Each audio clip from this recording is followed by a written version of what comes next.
Myanmar following the violent earthquake that struck the country on Friday, causing over 1,000 dead and more than 2,370 injured. Algeria's permanent representative to the United Nations, Ambassador Ammar Benjama, has expressed Algeria's full support for Africa's priorities during its presidency for the G20 and commended in particular its focus on Africa's needs and aspirations. And as Palestine's permanent representative to the UN, Riyad Mansour has called on the international community to act to force Israel to lift the siege imposed on Gaza and put an end to the collective punishment against Palestinians. At least 7 Palestinians were today killed in new air raids on Gaza.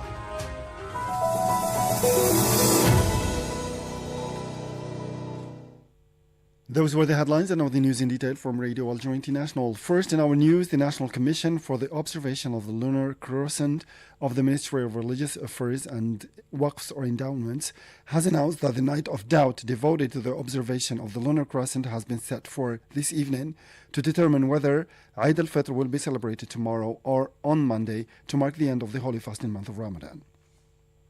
A meeting on the Night of the Doubt will be held after the Al-Maghrib prayer at Dar al-Imam here in Algiers, which will be broadcast on television and radio. Algeria has expressed its full solidarity and compassion with Myanmar following the violent earthquake that struck the country on Friday, causing a large number of casualties and significant material damage. A statement from the Ministry of Foreign Affairs, National Community Abroad and African Affairs indicated that Algeria extended its sincere condolences and compassion to the families of the victims while wishing a speedy recovery to the injured. The communique added that the disaster reminds Algeria of the need to adhere to the values of solidarity and human cohesion, as well as the importance of supporting the friendly people of Myanmar in overcoming the difficult ordeal by providing all forms of humanitarian support and participating in relief efforts to alleviate the suffering of the victims. And search and rescue operations are continuing in affected areas as international aid also arrives following the powerful 7.7 magnitude earthquake that hit the region of Myanmar on Friday. The death toll has risen to 1,002 victims and over 376 injured, while more than 30 people are reported missing across the country. International aid and rescue efforts continue to ramp up as Myanmar and Thailand recover from Friday's devastating quake. India also delivered 15 tons of relief materials, including tents, sleeping bags, blankets, ready-to-eat meals, water purifiers, hygiene kits, medicine, and medical equipment. Russia's Emergency Situation Ministry dispatched 2 aircrafts, including 120 specialists and psychologists, search units and rescue personnel to assist with the recovery efforts, the Russian Foreign Ministry said. The UN also allocated an emergency $5 million fund to Myanmar for the earthquake aid while determining additional needs and coordinating the response, according to UN spokesman. Meanwhile, UN Secretary General Antonio Guterres said that the United Nations system was mobilizing to support people in need in Southeast Asian countries. Let's listen to Mr. Guterres. Let me begin by addressing some breaking news. A terrible earthquake has hit parts of Southeast Asia today. And we send our condolences to the governments and peoples of the region. The United Nations system is mobilizing to help those in need. Let's recall that a strong 7.7 magnitude earthquake struck Friday with its epicenter in Myanmar's Sagaing region. The first tremor was followed by a 6.4 magnitude earthquake 12 minutes later, according to the U.S. Geological Survey.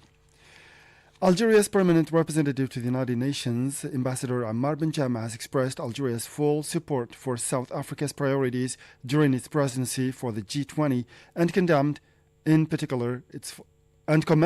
particular its focus on Algeria's needs or Africa's needs and aspirations. Mariam Bershi has more details. Addressing a UN Security Council meeting on the G20 summit, Mr. Benjama indicated that South Africa's presidency is a milestone momentum not only for the African continent but for all developing countries, as it mainly focuses on inclusive economic growth and the principles of solidarity quality and sustainability in line with the Sustainable Development Goals, SDGs, and the 2030 Agenda, adding that it also reaffirms Africa's important role in addressing global issues. This presidency is a milestone momentum not only for the African continent, but for all developing countries. South Africa's focus on inclusive economic growth under its presidency agenda, based on the principles of solidarity, equality, and sustainability, aligns perfectly with the SDGs and Agenda 2030. And this convening of this summit in Africa holds profound significance, especially against the backdrop of the numerous challenges that impede the development of the African continent. It symbolizes not only the recognition of Africa's vital role in addressing global issues, but also a reaffirmation of the need for inclusive solutions that amplify the voices of the most needed. The Algerian diplomat stressed that the African Union, as a permanent member of the G20, further strengthened Africa's collective voice, providing a robust platform to advocate the interests of its peoples, adding that the hosting of the South African presidency bears a particularly profound importance and provides a unique opportunity to understand and to address the real needs of African peoples, as well as the challenges they are confronted to. The African Union's accession as a permanent member of the G20 further strengthens Africa's collective voice, providing a robust platform to advocate for the interests of its peoples. Mr. President, the hosting of this summit on African soil under South African presidency holds a particularly profound importance. It provides a unique opportunity to understand and to address the real needs of African populations. This platform is particularly well suited to addressing critical issues faced by all developing countries, such as inequality, debt burdens, access to advanced technology, inadequate financing, and lack of investment in infrastructure. Regrettably, Africa continues to be disproportionately affected. The heavy burden of debt forces many nations to allocate significant resources to debt servicing. At the end of his intervention, Mr. Benjamin underlined that although Africa is exceptionally rich in both human and natural resources, robust mechanisms are required to support its nations in strengthening their national economy, pointing out that it is essential to foster inclusive policies and international partnerships and fully integrate Africa into global economic dynamics. Although Africa is exceptionally rich in both human and natural resources, robust mechanisms are required to support its nations in strengthening their national economy. It is essential to foster inclusive policies and international partnerships that fully integrate Africa into global economic dynamics. The G20 summit should act as a catalyst for equitable and sustainable development, narrowing the gap between developed and developing countries. it must also reinforce collective commitment to multilateralism and promote greater international cooperation, particularly from developed countries, to support developing nations in addressing shared global challenges. That was Algeria's permanent representative to the United Nations, Ambassador Ammar Ben Jameh. And as Palestine's permanent representative to the UN, Riyad Mansour has called on the international community to act to force the Israeli occupying authorities to lift the siege imposed on Gaza and to put an end to the collective punishment of the population. At least 7 Palestinians were today killed in new Israeli air raids on Gaza. The news agency WAFA stressed that several others were wounded in the attacks that hit a tent sheltering displaced in the Al-Mawasi region near the southern town of Khan Yunis, as well as Gaza in the central part of the territory. This came as Palestine's representative to the UN, Riyad Mansour, denounced Israel's continued use of all forms of lethal weapons and explosives in the densely populated enclave, regardless of civilian lives. In letters sent to the UN Secretary General and the chairman of the UN Security Council and General Assembly, he urged the international community to take steps to put a halt to the attempts to starve, destroy, and to displace Palestinians from their land. In this connection, Palestine's representative recalled that over 700 people were killed and hundreds of others wounded since the Israeli occupying authorities recently resumed their attacks on Gaza. This brought to over 50,000 the number of Palestinians killed in the attacks launched by the Israeli army on Gaza in 2023. In the meantime, the Israeli army pursued its acts of aggression against the town and the refugee camp of Jenin in the West Bank, killing more than 30 people. The town's mayor affirmed that the Israeli attack had caused major damage in Jenin, destroying at least 600 houses. In Lebanon, 5 people have been killed and 18 others wounded in airstrikes carried out by the Israeli army against several regions in the southern part of the country. The news agency ANI said the strikes hit the towns of Kfar and Nabatia, as well as a district in the southern suburbs of the capital, Beirut. Shifting now to Africa, where the United Nations Secretary General Antonio Guterres has urged South Sudan's leaders to end the political confrontation, release detainees or detained officials, and fully implement the 2018 peace agreement. Addressing a press conference, Mr. Guterres stressed that what we're seeing is a grim reminder of the civil wars of 2013 and 2016, which killed 400,000 people. Let's listen to Mr. Guterres. The peace agreement is in shambles, a humanitarian nightmare, with about 3 out of 4 South Sudanese needing assistance, half the population severely food insecure, and cholera breaking out. A displacement crisis, with more than 1 million people crossing the border from Sudan since fighting began there. And an economic meltdown, with oil revenue plummeting and inflation skyrocketing 300%. Finally, a funding crisis, with much of the already limited humanitarian and development aid drying up. Meanwhile, ethnic and political targeting by security forces, coupled with the spread of misinformation on social media, is lighting the fuse for even worse. Let's not mince words. What we are seeing is darkly reminiscent of the 2013 and 2016 civil wars, which killed 400,000 people.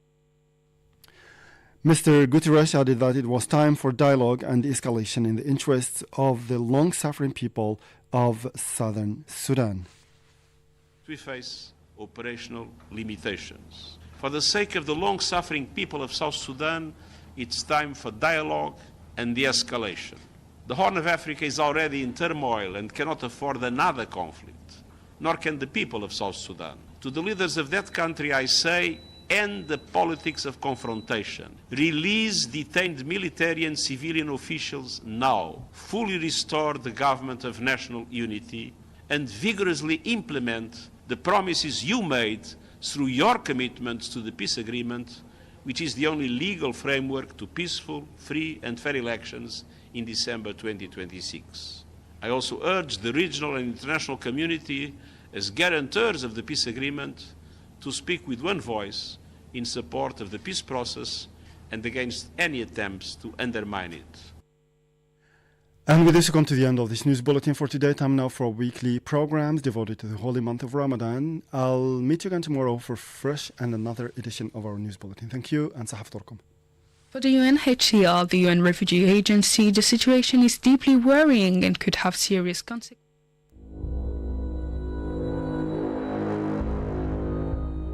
Hello and welcome in Echoes of Time, where we uncover the pivotal moments that shaped civilizations. I'm your host, Miriam Berchi, and today we delve into a journey through time exploring the Battle of Tours. For centuries, the Battle of Tours has been described as the moment that halted the Muslim advance into Western Europe. But was it truly the defining event that some have claimed, or has history given it more weight than it deserves? Join me as we uncover the story of this battle, its causes, the strategies used, and its long-term impact.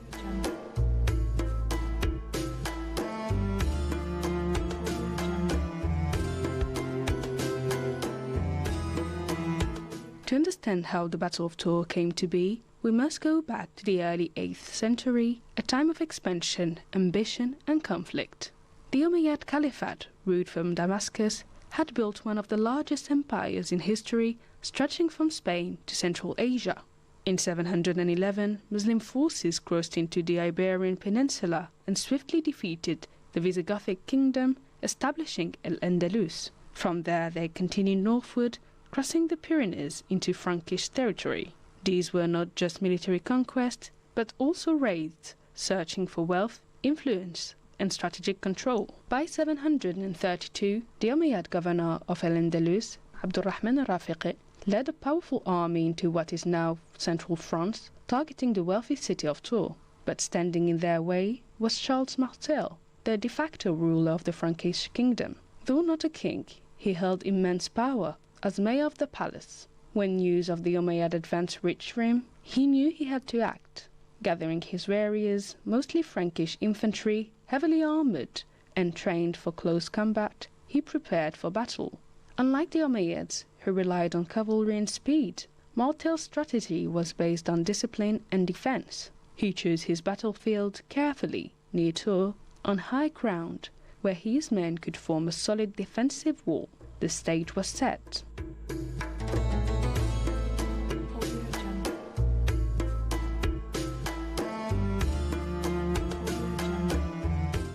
On a cold October morning, the two armies stood face to face. The Franks formed a tight shield wall, standing firm with their spears ready. The Umayyad cavalry, known for its speed and power, charged first, expecting to break the Frankish lines. But the Franks did not move. Again and again, the Umayyads attacked their riders, striking with swords and lances, but the Frankish infantry held their ground. The battle stretched on for hours, with no clear winner in sight.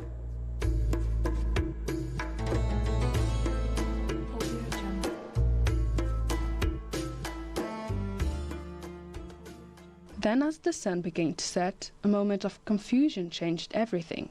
In the heat of battle, a rumor spread among the Umayyad troops their camp was under attack. Supplies, treasure, and possibly even their families were at risk. As panic set in, fighters turned away from the battlefield, retreating to defend their belongings. Charles Martel seized the opportunity. His forces pressed forward, breaking the weakened Umayyad lines. In the chaos, Abdurrahman al-Rafiqi was killed. Without leadership, the Umayyad forces collapsed. By nightfall, they were in full retreat.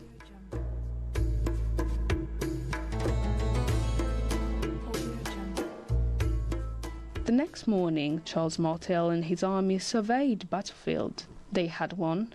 What did this victory truly mean? In the short term, the Umayyad retreated to Al-Andalus and never again launched a major offensive into Frankish lands.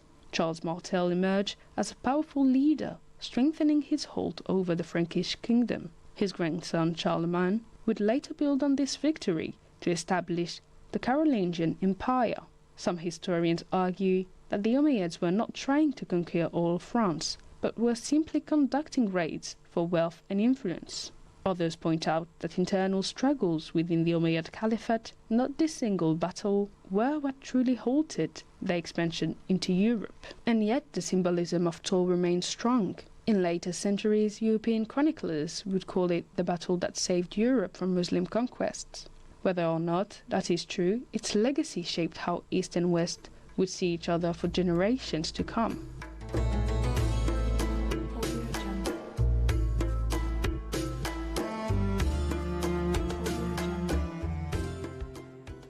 The Battle of Tours was without question an important event, but history is rarely as simple as one battle deciding the fate of a continent. The Umayyads remained strong in Al-Andalus for centuries. The Franks under Charlemagne would soon launch their own wars of expansion, and the struggle between different civilizations, political, military and cultural, continued in many forms. What the Battle of Tours truly represents is not just a military victory, but the way history is written and remembered. A single battle does not define the course of history, but how we interpret it can shape how we understand our past and present.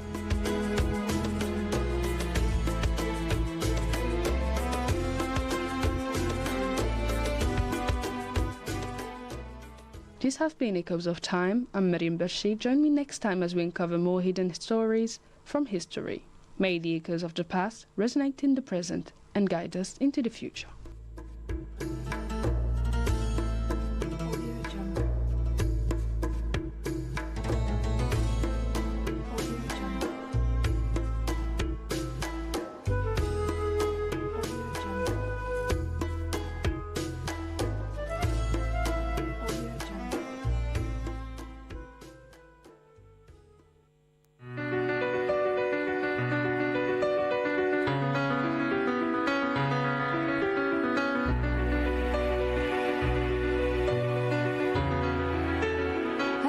Welcome to Inspiring Figures, a weekly program devoted to the lives of people who marked history and who continue to inspire us. Today we'll shed light on a prominent Algerian thinker, well known for his works on the conditions of renaissance of modern Islamic society.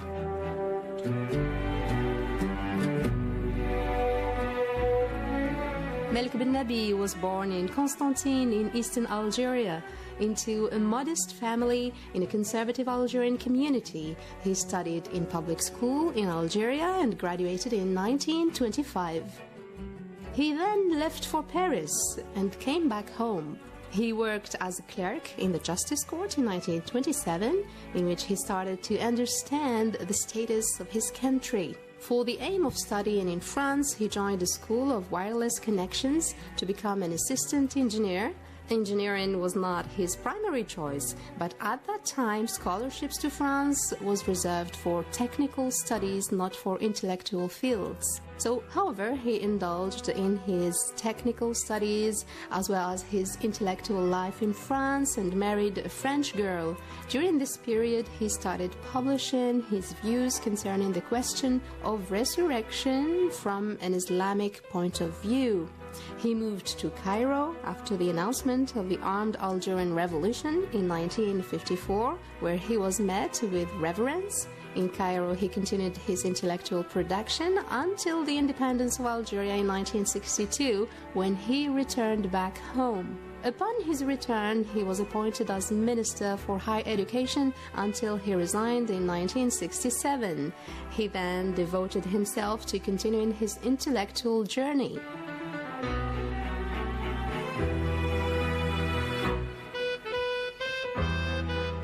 Melk bin Nabi has expressed his views in his memoirs entitled Memories of a Witness on the Century. He outlined his intellectual journey in searching for knowledge and science and in the search for the reasons behind the European hegemony on the Islamic world in general and Algeria in particular, and the widely negative effects of occupation and its politics on Algeria. In his witness, he also addressed the mistakes of the Algerian Revolution and the lack of objective thought in favor of the illness of speech. In 1963, upon returning to Algeria, he witnessed modern science and technological civilizations unfold before his very eyes. This has pushed him to reflect on the question of culture in the early 19th century. His approach was simple, not parroting what had been discovered before this time, but rather searching for what constitutes the essence of culture and the birth of civilization. From one of his work, The Conditions of Renaissance, published in 1948, he defined culture as people's way of being and becoming. This includes aesthetic, ethical, pragmatic, and technical values. When these contents have been clearly defined, only then could various formulations of ideas be born. According to Malik bin Nabi, the birth of new ideas equals a dynamic society that leads to the movement of vibrancy of a new civilization.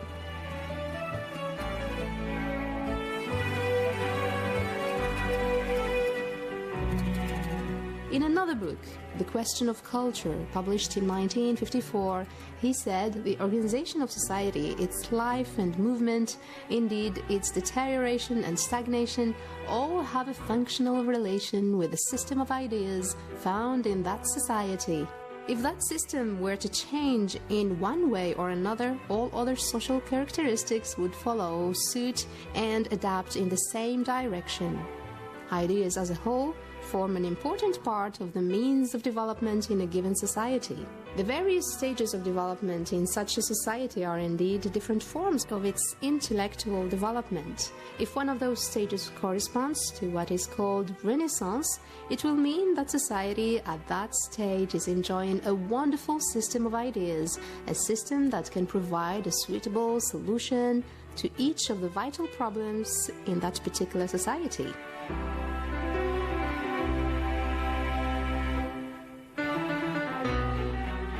Malik bin Nabi added that ideas influence the life of a given society in two different ways. Either they are factors of growth of social life, or on the contrary, the role of factors of contagion, thus rendering social growth rather difficult or even impossible.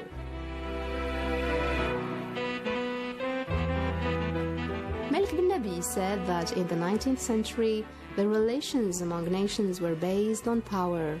The position of a nation was dependent on the number of its factories, cannons, fleets, and gold reserves.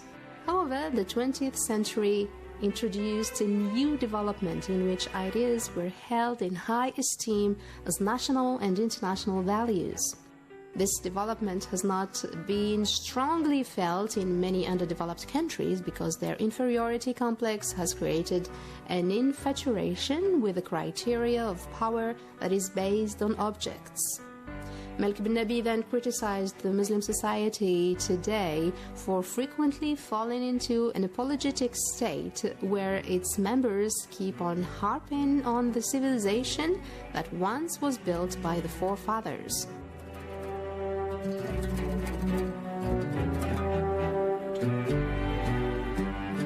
He says Muslims tend to circle around the archaic archaeological process, digging up past treasures instead of bridging progress with new ones. Obviously, corrections need to be rectified, although looking back to what had been achieved in the golden age of Islam is still relevant. What is more important is to be able to appreciate the political values and culture of models and systems implemented by past prophets, reinterpret and apply these to our contemporary society. Enriching the society is part of dynamism in Islam, and colonization of minds has driven Muslims towards a state of moral and psychological decay. Again, in his book, Islam in History and Society, released in 1954, moral paralysis results in intellectual paralysis.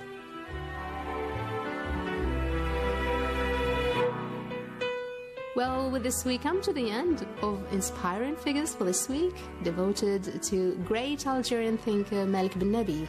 That's it for now. From me, Azza Gassi, and producer Mohamed Yousfi, thank you for joining us.